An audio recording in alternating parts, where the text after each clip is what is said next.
দেওয়ার সময়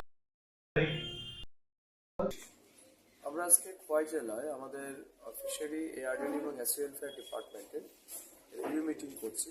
এই রিভিউ মিটিংয়ের মূল উদ্দেশ্য হচ্ছে 2025 এবং 26 অর্থ বছরে আমাদের সরকারের পক্ষ থেকে যে বাজেট অ্যালোকেশন করা হয়েছে 3 ডিপার্টমেন্টের জন্য সেটা কতটা বাস্তবায়িত হয়েছে, তার সাথে সাথে গত রিভিউ মিটিংয়ে অর্থাৎ এই বছরের ফার্স্ট রিভিউ মিটিংয়ে আমরা যে টার্গেট এখানে দিয়ে গেছিলাম এই জেলার জন্য সেটা তারা কতটা অ্যাচিভ করতে পেরেছেন এই সম্পর্কিত বিষয় নিয়ে আমরা আলোচনা করব।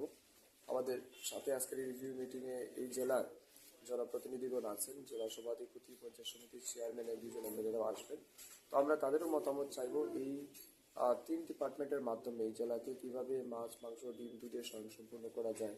এছাড়াও এসসিএলফে ডিপার্টমেন্টের মাধ্যমে যারা এসসি কমিউনিটির লোকেরা আছেন তাদের অর্থনৈতিক সামাজিক মান উন্নয়নের জন্য আরো কি করা যেতে পারে এই সমস্ত বিষয়ের উপর আলোচনা হবে এবং আমাদের সফলতা কি আছে, আমাদের ঘাটতি কোন জায়গায় আছে সেগুলিকে পর্যালোচনা করেই আমরা একটা ইতিবাচক সিদ্ধান্ত গ্রহণ করব।